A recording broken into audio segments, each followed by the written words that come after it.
Let me know all your thoughts, theories, and questions in the comment section down below pertaining to Doomsday, Secret Wars, and how we get there. One of the craziest things about Fantastic Four First Steps is the fact that RDJ Doom is actually from Earth 828 like the rest of the First family. I know going into this, a lot of us just assumed that Doom was not from this universe because we saw the Fantastic Four's backstory a little bit and it showed nothing of Doom. And they're in a different universe all to begin with, so we just kind of expected that Doom would also be from a different universe. I mean, it was to the point where people were complaining that they weren't going to see the normal Reed versus Doom type of dynamic for Secret Wars, even though we haven't seen any of the normal dynamics for any of the movies. I'm just going to put that out there. Still, though, the overwhelming assumption was that Doom and Reed would meet for the first time in Secret Wars, and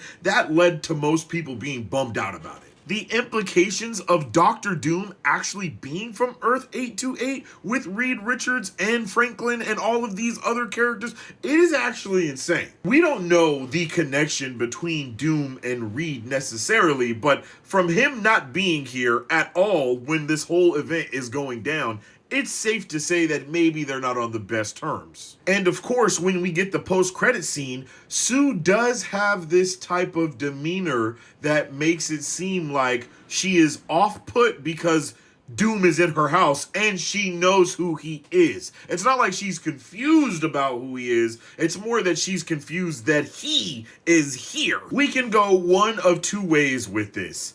Doom only pulled up on the F4 so he could get his face fixed because he looks like Tony Stark and he finds this out and he wants to use that against the Earth 616 heroes. Or Doom realizes that Franklin is the key to the incursions and fixing these incursions and maybe even getting to places like the TVA and all this stuff, and maybe he kidnaps him right here in this moment and tries to use his powers to stop these incursions. And then when we see the F4 pull up at the end of Thunderbolts, that could either be Doom that took their ship, or it could be the F4 that is trying to follow Doom across dimensions. We only have a couple more Disney Plus projects to finish out the year, and then we don't have another movie until Spider-Man Brand New Day next year. So that's about a year until we have another big movie. So the theorizing and the trying to figure out what's going on is about to ramp up to an all-time high.